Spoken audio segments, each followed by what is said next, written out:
Hi. I'm with two times Masters champion Ben Crenshaw. Ben, thanks for joining us. You've obviously been there before on Sunday at the Masters, contending in the final round. What's going on in these guys' heads, and how do they handle the stress? Well, they're so keyed up. They're so keyed up, and they're thinking about how they've played for 3 days and what their knowledge of the course is like. They're imagining where to put the pins, and they're assessing the weather. There's a little breeze out. Um, if certain holes gave them fits, they're thinking about replaying them in their minds. But the hardest part is anticipation, and you have a late tee off time, and so many things run through your head. And you have a lot of time to think about that because unless you can sleep till 10 o'clock, which is very difficult. But, they have to trust themselves of what got them this far this week.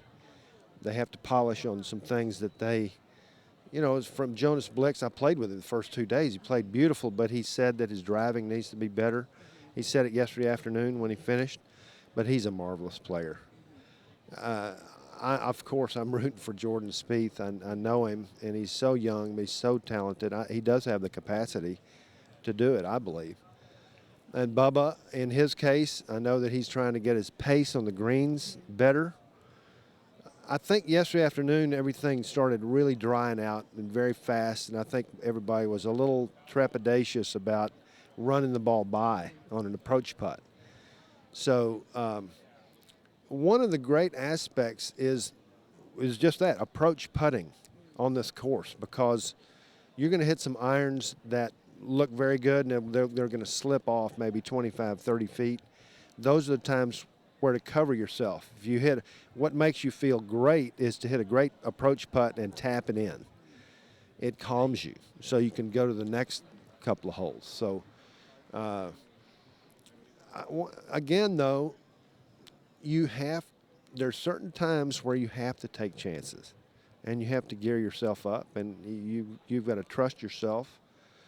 And there's other times where it'd be nice to play a little closer to the vest, but it's still the world's most tempting golf course.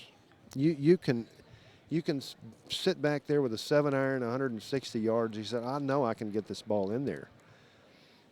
If you do miss a shot, what may happen. You're going to make mistakes, so you have to just retrieve yourself somehow.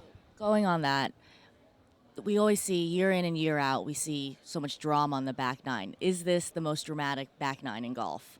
Well, it is, and the way that they set it up, too.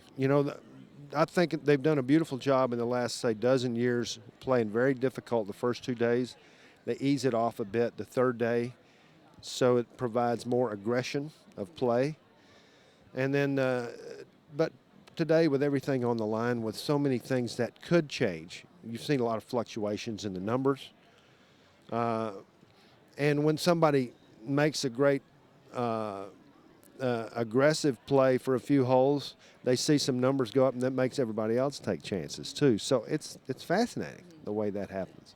And you've played in so many Masters. What's the scariest hole out there?